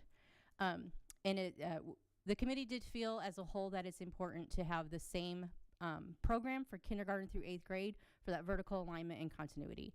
High school is a little bit of a different story, and so the courses are just very, very different in high school science than in K through 8. And so the high school team really wanted to look at choices that really met the needs of the individual courses. So we ended up, we're going to be looking at 3 different programs, which is fine. And it will allow each teacher to really implement the instruction, the TEKS, for their specific course. And so again, though, all of these materials are on the state board's approved list. They all align to the TEKS and ELPS 100%, and all of them provide resources in Spanish, including things like automatic translators and not text-to-speech, but where you can hit the button and it'll read to you on the page. So those kind of supports. And so if you move to the next slide, please. The materials purchase is mostly going to come from our instructional materials allotment, and our balance does currently exceed the total amount needed for science. This is science purchase, which is very big. And but the new law, HB 1605, also provides for some new formulas that will give us some additional funding over the next few years. So we'll be able to get back a little bit of that in our instructional materials allotment. We will definitely supplement instructional materials with Title I and grant funds that we have access to right now. Right now, the purchases will be made up to the amounts currently quoted, which you should have a copy of, but if not, we can pull that up for you. Although we may not go with exactly what was quoted, so it would come under. So we're going to use, like I said, though, instructional materials and then Title I and grant funds to purchase this entire science adoption for K-12. So I think the grand total, adding up everything, is just short of $300,000, and that'll give us a 4-year adoption. And I think that's the last slide for that piece. Did anybody have any questions? On the K through 8, was that unanimously approved by all 3 campuses? Yes, sir. Okay. I know sometimes if they don't like the curriculum they ordered, then they don't use it. So yes, sir. And we've had conversations with each campus about that we are definitely moving towards a model of using the instructional materials that we've adopted, and that will be the expectation. And do you know if it was this a online or was this print and online? All of the 4 platforms up there would come in digital and print, and so we just have to make final decisions of what we will buy in print and what we won't. But everything is fully digital. Thank you.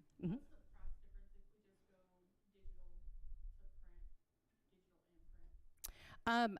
I'm sorry, I don't have that breakdown off the top of my head, but so we're looking at for the K-8 adoption for the whole kit and caboodle, basically, it's about $100 per kid. If you just look at the digital, it cuts it down to about half. But that's giving us those print resources over the life of 4 years. So we won't have to purchase the materials again for another 4 years. And if we wanted to go up to an 8-year adoption, we could.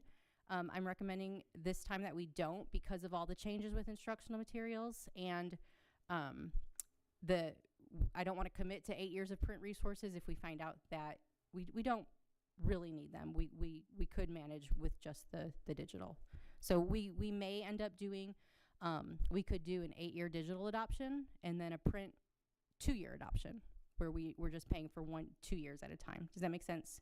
So we're definitely going to look at what is the best scenario to get us what we need. But I have found in my experience, the first year we do any sort of new instructional materials, it's better to have everything. To say, here's everything, let's learn how to use it, than to ask teachers to try to make do with only part of it. So if they have print workbooks, then we should get them for the first year because it just makes the planning easier on the teachers. I guess my question would be, what would it be if we just did like teacher copies and not one for every student? So if there is like a hardback student cover, we could just leave in the classroom like a class set. It's definitely going to reduce that cost, for sure. It does put more burden on the teacher then to figure out what needs to be printed, what needs to be copied, because there's still a lot of work that the students would need to do. That will be the expectation, that they use the workbooks if we purchase them.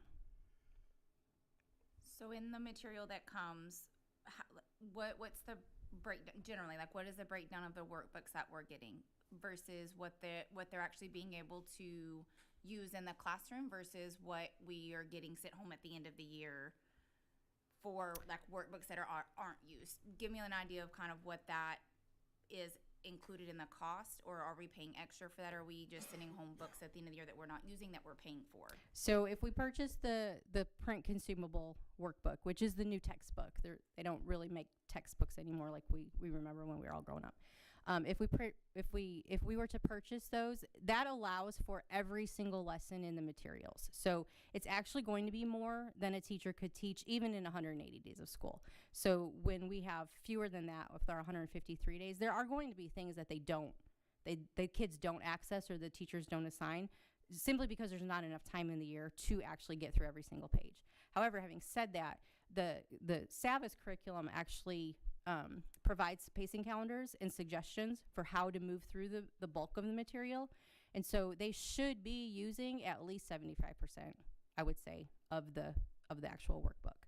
And so if they're not, then we're probably looking at teachers who are printing something off because they only want to use one page instead of two, or we need to teach them how to use those print consumables more effectively. Any other questions? No? Do we have a motion I'll make that motion to, to approve the instructional material purchase for science. okay, a motion by Randall. Do we have a second? A second by Amber. All in favor? Motion carries. Okay, thank you. And thank you for your very good questions. And we'll go to item number 17, consider approval. What? Yeah, okay, yeah, consider approval of I thought you were telling me I was on the wrong one. Consider approval of 2024-2025 TEAC certification. Yeah, I gotta move that up. Okay, so this is an annual certification that we are required to submit to TEA. We are required to certify that we are providing materials to cover 100% of the required TEACs for foundation and for some of the enrichment courses. And then also that we are protecting against access to obscene or harmful content in compliance with et cetera, which I did ask Mr. Salazar to confirm that our filters, our network has those precautions in place. So if you move on to the next slide. So what we are submitting to the state is basically that here's what for our core content, math, reading, language arts, science, and social studies, we're required to report to them what materials we are going to use to cover 100% of the TEACs. And so up there you can see what our plan is for next year. Most of these things are renewals. Science, of course, is going to be new, and our social studies curriculum for secondary is going to be new, and the teachers are very excited about having that material. The rest of those, we are not required to report to the state what we are using, only that we do offer instruction that covers the TEACs for CTE, fine arts, health, technology, applications, and languages other than English, and the only one we offer right now is Spanish. And so I just went ahead and added up there, those are the materials that we use. And then I think that might be the last slide. Yep. And so what we need approved is that the board is in agreement that we are offering the materials that covers 100% of the required TEACs. Do we have a motion? I'll make a motion to approve the 2024-2025 TEACs certification. A motion by Amber. We have a second? I'll do the second. Second by Kirby. All in favor? Motion carries. Thank you. Go to item number 18, consider approval of innovative course for multilingual acculturation studies for newcomers. Okay, I'll go ahead and talk about this one too. So this is a new course, an innovative course, which just means the TEACs have not gone through the adoption process like the core content TEACs do. But the course was developed by a team that was working on this topic of how do we help better meet the needs of our students who are brand new to the country. And so often they're coming without any English language background. They're coming from different cultures. And so getting used to America is one big challenge, but then learning how to do our school and learn English all at the same time is a challenge. And so this course is specifically designed for high school students in that predicament, and it's going to address not just language acquisition, but cultural and social adjustments, language acquisition within those cultural shifts, and then just helping the students build that global perspective that there's more than just one society, there's more than just one culture. And of course, there's lots of information up there about it. And then I think there's maybe one more slide there. It does require us to have a qualified teacher, and by that, it's someone who has an ESL supplemental certification. We prefer to have a bilingual person in that role if at all possible. The teacher will be required to follow all of the TEKS that are a part of that course. They recommend that we use the instruction materials that they have recommended in the course design, which we will try to do to the best of our ability. And then also we will provide training and support to the teacher to make sure they have a good handle on it. And so Mr. Camacho's in the process right now of master schedule and who's going to teach what, but he definitely has a couple of ideas of who will teach this particular course. And I believe when we talked last, we were thinking probably 1 or 2 sections would meet the needs of the newcomer students. Does anybody have any questions? No? Do we have a motion?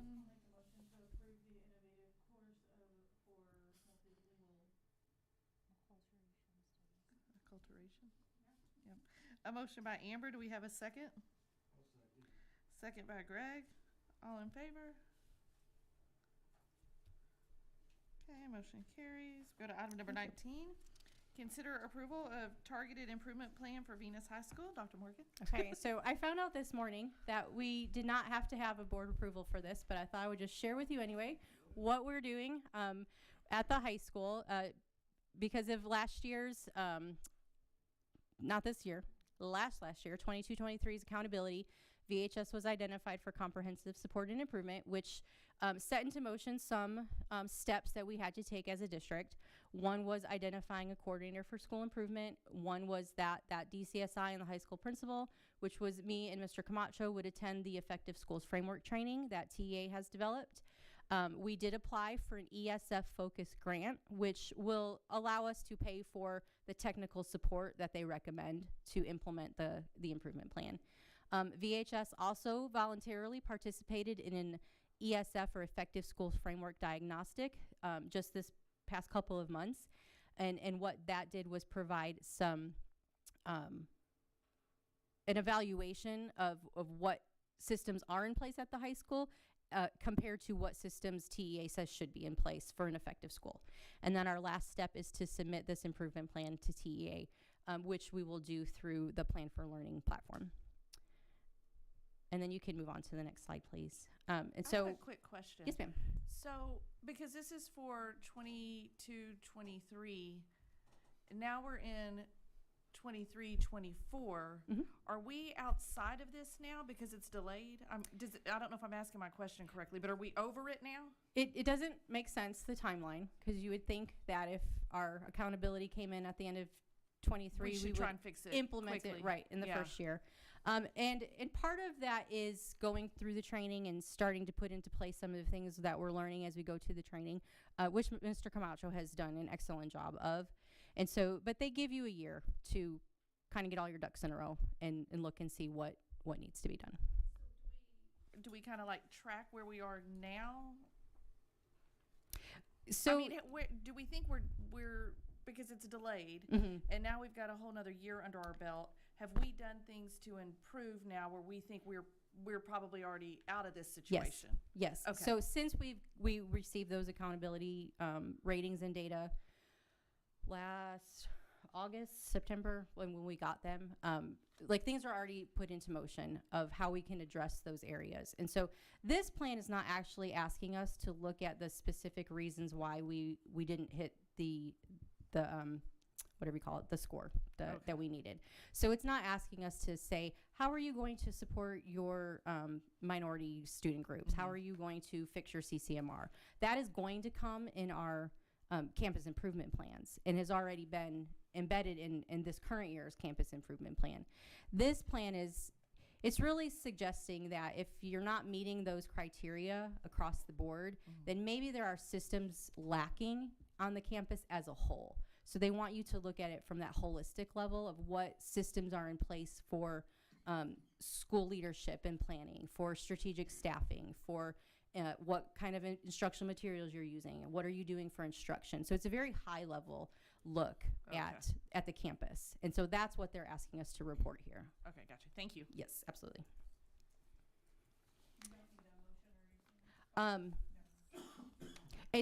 no, I don't think we will. And so this is just telling us what we're doing in response to the plan. So it is a response to that accountability data, but also the results of that diagnostic that happened, and what the conclusions were from the conversations with Mr. Camacho's leadership team, with myself, with our ESF coach or consultant from the service center, was we really just need to focus in on instruction, tier 1 instruction, which is what we've been saying pretty much since we saw last year's data. And then I think that might be the last slide for this one. So everything, this is what I was just explaining to President Gore. Everything is aligned to these systems. It's not trying to target individual pieces of data. Do anybody have any questions? Because it's already on the agenda as an action item, do we have a motion? I'll make a motion to approve approve of targeted improvement plan for Venus High School. Okay, so motion by Kirby, second by Amber. All in favor? Motion carries. Got item number 20. Consider approval of T-Chat partnership for 24-25. Dr. Morgan. And I think this is my last one. I think I'm gonna At cross least they my were all fingers. in order for you. Yes. So this came across our attention from one of the counselors who was in a meeting of counselor types, and they mentioned this system, Texas Child Health Access through telemedicine. So she reached out to me and said, hey, is there any way we can do this? And so I looked into it. I met with, after talking with Dr. Torres, and he had heard of it. He had used it in another district. And so I met with the person from Texas A&M who runs it and is their district liaison. And it just seems like it could really help us meet some needs. We got some feedback from the campuses. Counselors were like, yes, please. So if we want to just take a couple of minutes to watch this video, they'll do a better job explaining than I will.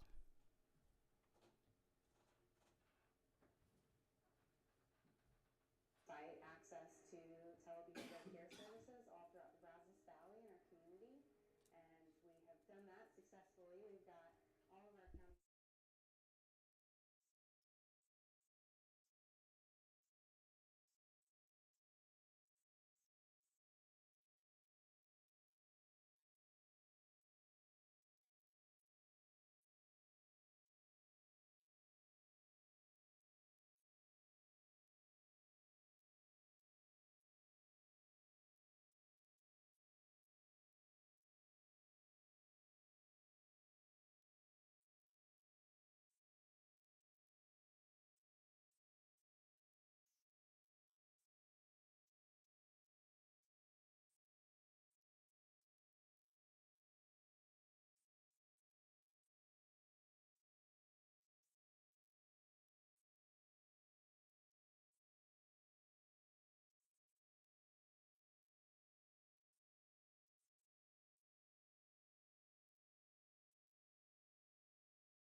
Okay, so if you move on to the next slide. I just tried to capture what it is, and then on the next slide, what the process is that they explained to me. So it's really just helping students get access to that free teletherapy. So it's going to be virtual, a lot of times through Zoom meetings, phone calls. It starts with a school counselor. So you can't have a student who does it through, like, there's not a tip line or something like that where they can access it. It goes through the school counselor, and then it goes through the parents. So it's very much a partnership between the parents, Texas A&M, and the school. So if you'll go to the next slide, this is the process that they outlined for me when I talked with them. So a counselor would refer a student for the services. The T-Chat representative would communicate to parents to gain consent. They would do a screening process. I don't know all that entails, but they would start that process for the student after meeting with the parents. Again, with parental consent, they would begin meeting with the student up to 5 sessions. So it's a one-on-one session between the counselor and the student. And then they're going to also then come back and work with the parent to find resources if necessary. So the counselors will receive training. They don't just get told, okay, now you can start, signing kids up for this. Like I said, it's a partnership. And the benefit is that students are going to receive mental health care that our counselors are just not equipped to provide as much as they would want to. I think that is, yes, this is the last slide. So we have a memorandum of understanding that Dr. Torres will sign with Texas A&M, and then they will start the process, training the counselors, and hopefully we can begin the student access in the fall. So I have a question. Is it the counselors who will identify those students, or will we give this information to our students where if they're having a need for this, they would go to the counselor and say, hey, I've heard about this T-Chat and I think I need it? Yes, I believe we can do that. And I believe we can also communicate it to the parents, so the parents can reach out to the counselor if they think their student needs that support. Okay. So it can originate with parent, student, teacher, counselor, Okay. as long as it goes to the counselor. Gotcha. To them. Okay. So Okay. can we put signs up saying if you think you might need help, you go talk to the counselor and the counselor can help you? Or Yes, I would think we can. I would have to confirm with them, but I feel like that's part of the process. Anybody else have any questions? No? Do we have a motion? A motion was made by Amber. Do we have a second? I'll second. Second by Kirby. All in favor? Motion carries.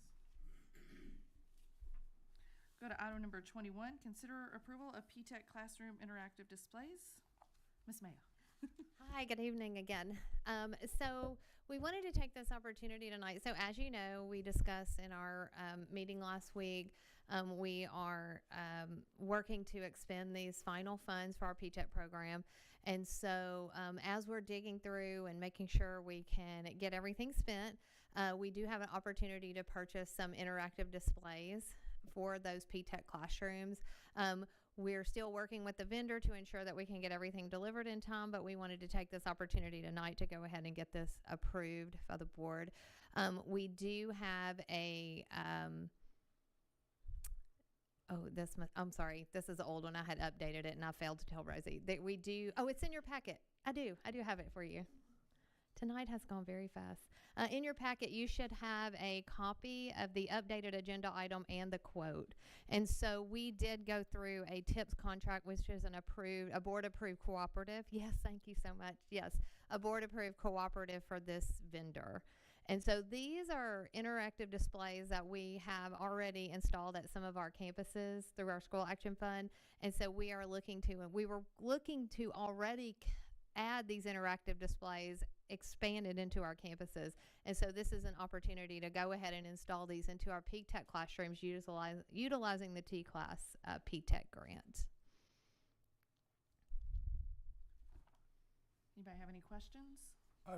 Not necessarily related directly to the boards, but when did this money become available to us, this P-TECH money? We've had access to this funding for 2 years.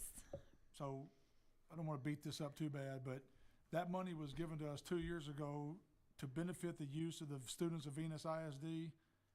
That's 2 correct. years ago. To I grow, just- to grow our P-TECH program, I yes, hope sir. that going forward, our directors, I'm assuming there's somebody in charge of P-TECH, There is now. right, that we would use that money. There's 2 years of students have gone without the benefit of money that we've just been sitting on. And now here we are, I'm assuming we're at the end of the rope, right, with That- spending this money? yes, which And is now why it's- we're it's- here it's 2 almost weeks like in a row, yes. It's almost like a dump, no, we need it. And, Yeah. definitely, but I would encourage everyone to look a little bit more toward the future to maybe systematically plan the use of our funds that, the kids last year probably would have liked to had use of some of this if we would have planned better.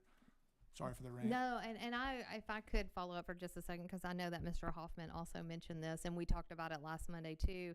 So one of the things that we've been really working on as a team is, a collaboration as a team. So Dr. Torres has put in place a group of cabinet individuals that we meet every week. So now all planning comes from the group. We reach out to the experts in the district. We work simultaneously with all of the brains at the table. We're creating very structured processes and procedures so that, if one of us gets hit by a bus or moves on, that we do have these structures in place so that the new people can come in and continue on this work. Because we also, I sit in the finance department, and I also even see that a child that, we get opportunity only a couple of years with our kids. And if we're not providing these resources now, then they miss out. And so we very strongly believe that this is extremely important, and we're putting all that into place. And it's a lot of work, and we have a lot of great team members sitting here who are stepping up to put that work in.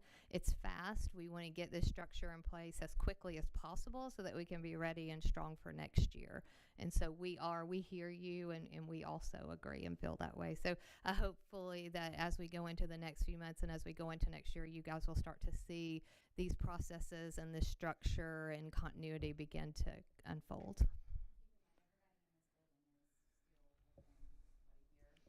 Well, definitely, and that's not a shot at anybody in particular. It's just the planning is, for me personally, planning is very important to success. And if you don't plan to fail, if you don't plan, then you fail. So it's I think everybody's doing a great job. The young lady with the buses earlier, I know everybody's doing their best, but listening to this, it just seems like we're working in arrears of everything. It's like we're behind it. Oh my gosh, we got an extra $100,000. We got to dump it in next month. And, 2 years ago, those kids probably like, man, I'd love to have that too. Yeah. So anyway, We thank you. appreciate I personally, I don't want to speak for everyone, but it's very nice to have the structure and support of the board and the administration to help guide us as we go through this. So thank you for bringing that up and making it light, because we do all want to be on the same page. Any other questions? No? Okay, do we have a motion? Motion by Amber, do we have a second? I'll second. Second by Kirby, all in favor? Motion carries. Item number 22, consider approval of teaching aids, instructional materials, and related services. So I have the great honor of presenting this. This is for special education. So we brought TSH Speech Language Services through to the board for approval. I think it was last October, and we needed to increase that contract. So this has exceeded the amount that we requested for back in October. Unfortunately, I don't have all the details because it's of special education, but I know that we did have some increased services and some increased needs that kind of far extended out than the initial anticipated services. And so we went through the where did we go? Through EPC&T for this cooperative request. So this is a competitive bid by a board-approved cooperative. And so it is the same vendor that we have been utilizing all year. So we did find this contract. We followed up with that vendor to make sure we were all still on the same page. And so this is to extend those speech services. Does anybody have any questions? Do we have a motion?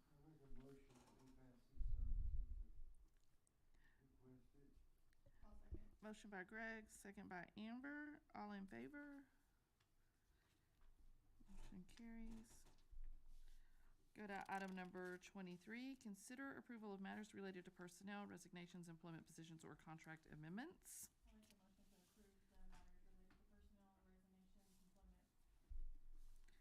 a motion by Amber. Do we have a second? I'll second. Second by Kirby. All in favor? Motion carries. Got item number 24, reports. Dr. Torres? Okay, you have all your reports attached there from our different departments, and if you don't have any questions on those, we are winding down the year. It's hard to believe we're just a few days away. You've heard tonight through this extended board meeting from us celebrating our kids to the things that we're trying to approve moving forward for next year. It's gone by very fast. I sent an email out to the staff saying when you're working hard, things go by fast. And so we're super excited about wrapping up the school year. There's a few more days left. There's been activity after activity, celebration after celebration.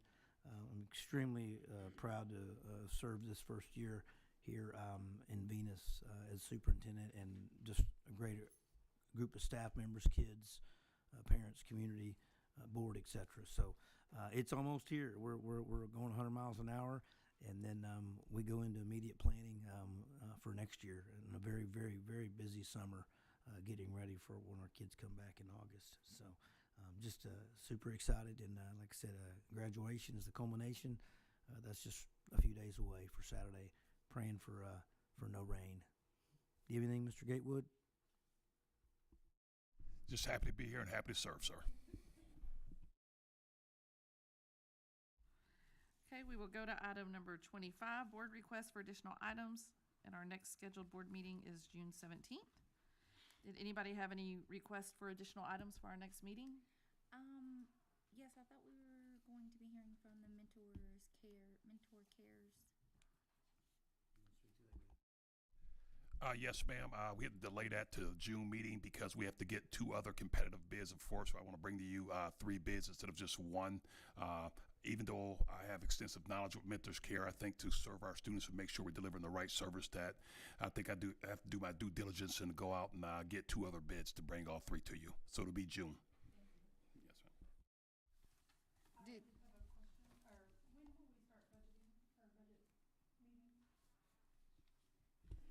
ma'am. Did, Dr. Torres and I were speaking about that recently. We're talking about, I think he was going to work with President Gore on possibly scheduling a budget workshop in June. We weren't sure if there wanted to be a separate one or one during the board meeting. So I think that was separate, yes. Okay. I think we have a lot to discuss. Yeah, and I'll just say, fortunately, we're a September 1 that works for us rather than a July 1 start date as far as our annual year. And so, yes, her and I have spoken about that, and we'll be setting up a board workshop here just to start giving you some information on where we're going budget-wise and everything that we've got to do for this upcoming year. did anybody else have anything? Madam President, what is the preferred method of getting something placed on the agenda? Is that something we bring up now, or is that something You we can do? bring it up now, and we can put it on for next month. Did you have something? I would like to place a review of our substitute program. Yeah, when did we do it last? ESS, yes. Twice. Yeah. I said, I just don't know when. What I'm are sorry, you? I know you had already talked about it, but What are it's you wanting exactly, so we make sure we have just the whole program? being brand new and the effectiveness. I'd like to see some data on the numbers and fill percentage and. Okay. Okay. Anybody else? No?